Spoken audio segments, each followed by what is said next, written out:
Magandang gabi sa ating lahat. Narito ang ating binabantayang bagyo, si Bagyong Leon. Kasalukuyan ay nasa East Philippine Sea ang bagyo at wala pang direktang epekto sa kalupaan o sa parte ng ating bansa. Kasalukuyan, ang layo ng sentro ng bagyo ay nasa 915 kilometers silangan ng Central Luzon. Bahagyang lumakas ang bagyo habang ito ay nasa East Philippine Sea. Ngayon, ang lakas ng hangin malapit sa gitna ng bagyo ay umaabot sa 85 km per hour.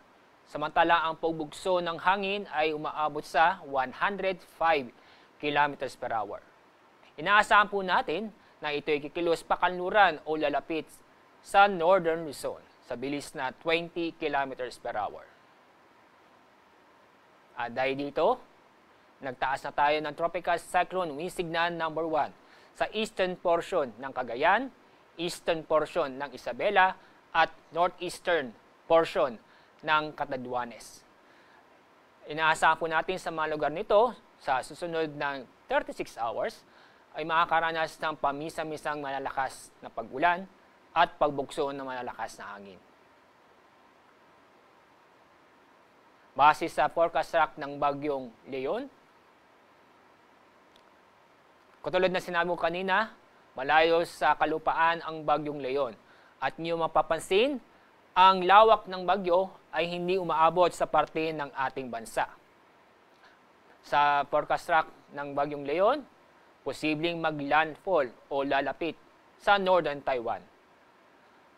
Sa araw ng Miyerkules o sa Huwebes, kapag nagbago ang pagkilos o direksyon ng Bagyong Leon, posibleng lalapit sa extreme Northern Luzon sa mga araw nito.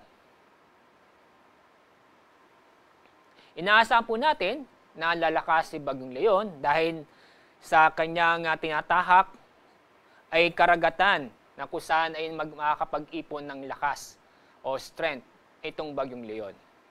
Posibleng bukas ay maging severe tropical storm. Sa araw ng Martes, inaasahan po natin na abot sa typhoon category. Ngayong araw, may inaasahan tayo ng pamisan o pagbugso ng malalakas na hangin. Sa Palawan, ganoon din sa Romblon, Catanduanes, Sorsogon, Masbate, sa malaking bahagi ng Visayas, Dinagat Islands, Surigao del Norte at Camiguin. Bukas, may inaasahan pa rin tayo ng pagbugso ng malalakas na hangin sa Batanes, Babuyan Islands, Batangas, sa malaking bahagi ng Mimaropa, malaking bahagi ng Bicol Region, buong Visayas, malaking bahagi ng Northern Mindanao at malaking bahagi ng Caraga Region. Sa araw ng Martes, inaasahan pa rin tayong pagbugso ng malalakas na hangin sa Aurora, Metro Manila, Calabarzon, Mimaropa, Bicol Region, buong Visayas, Dinagat Islands, Surigao del Norte at Camiguin.